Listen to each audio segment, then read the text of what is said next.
तो कहानी कुछ यूं शुरू होती है कि 60 साल का एक आदमी जिसके बाल हल्के से सफ़ेद हैं, बट पर्सनैलिटी से वो 60 साल के लगते नहीं हैं। जनाब अपने घर की बैल्कनी में खड़े एक खूबसूरत से महंगे गिलास में स्कॉच ऑन द रॉक्स के छोटे छोटे सिप लेते कुछ सोच रहे और रिमझिम होती उस बरसात का लुत्फ ले। कुछ ही दूर खड़ा मैं यही सोच रहा था कि नसीब हो तो ऐसा हो, और खुद को रोक नहीं पाया, बोल पड़ा, अंकल लुकिंग ऑसम। अंकल ने मेरी तरफ देखा और ग्लास ऊपर करते हुए कहा, चीयर्स बेटा, तुम भी पियोगे? एक पल को हिचकता हुआ मैं सोच में पड़ गया कि हाँ या ना। फिर कुछ ख्याल आया और कहा, क्यों नहीं अंकल। उन्होंने मुझे इशारे से अपने घर इनवाइट किया तो मैं भी जल्दी से अपने रूम में गया, फटाफट चेंज किया और उनके घर जा पहुंचा। थोड़ी बहुत हाय हेलो के बाद मैं भी अब उनके साथ फ्रैंक हो चुका था। इसमें मेरा कोई हाथ नहीं था, उनकी पर्सनैलिटी ही ऐसी थी कि किसी को भी अपना बना ले। मुझे लगने लगा बस यही राज है इनकी सक्सेस का। पर फिर भी अपनी सोच को सच करने के लिए पूछ ही लिया, अंकल आप बुरा न माने तो एक बात पूछूं? उन्होंने अपने सामने रखे खाली गिलास को भरते हुए बोला, अरे बुरा क्यों मानूंगा, एक क्यों दो पूछो। और मैं तो कहता हूं दो भी क्यों, जितने मर्जी आए उतने सवाल पूछो। बिना वक्त गवाए सबसे पहला क्वेश्चन ही पूछ लिया, अंकल आपके सक्सेसफुल करियर का राज क्या है? अंकल गिलास भरते भरते रुक गए और उठ खड़े हुए। बैल्कनी के गेट पर जाके उन्होंने उल्टा मुझसे ही सवाल पूछ लिया। कहा, बेटा ये सक्सेसफुल करियर होता क्या है? मैंने पहले तो सोचा शायद अंकल को बुरा लग गया, बट हिम्मत करके मैंने कहा, बड़ा घर, बड़ी गाड़ी और बहुत सारा पैसा, इतना कि जब तक मैं आपकी एज में आऊं अपना खुद का एक बड़ा घर हो और उस घर की बैल्कनी में खड़े होके मैं सुंदर से गिलास में स्कॉच डाल के उस बरसात का आनंद लूं। वो मेरी तरफ घूमे और कहा, अकेले? कुछ पल के लिए मानो सुंदर सा कमरा एक सुनसान कब्रिस्तान सा लगने लगा था। उनकी आवाज में इतना दर्द था मानो 1000 चीख एक साथ मेरे कान में गूंज उठी हो।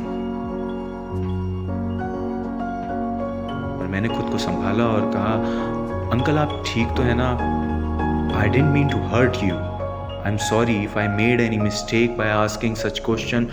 अंकल मेरे पास आए और साथ में खड़े होकर के मेरे कंधे पे हाथ रखा और कहा, डोंट बी, तुम पहले नहीं हो जिसने मुझसे ये पूछा है, सो चिल। अब मैं थोड़ा रिलैक्स हो गया था, पर अब मेरी हिम्मत और खुल गई थी। बस फिर क्या था, अगला क्वेश्चन भी पूछ बैठा, अंकल अकेले का मतलब समझ नहीं आया, मतलब आपकी क्या फैमिली नहीं है? परिवार।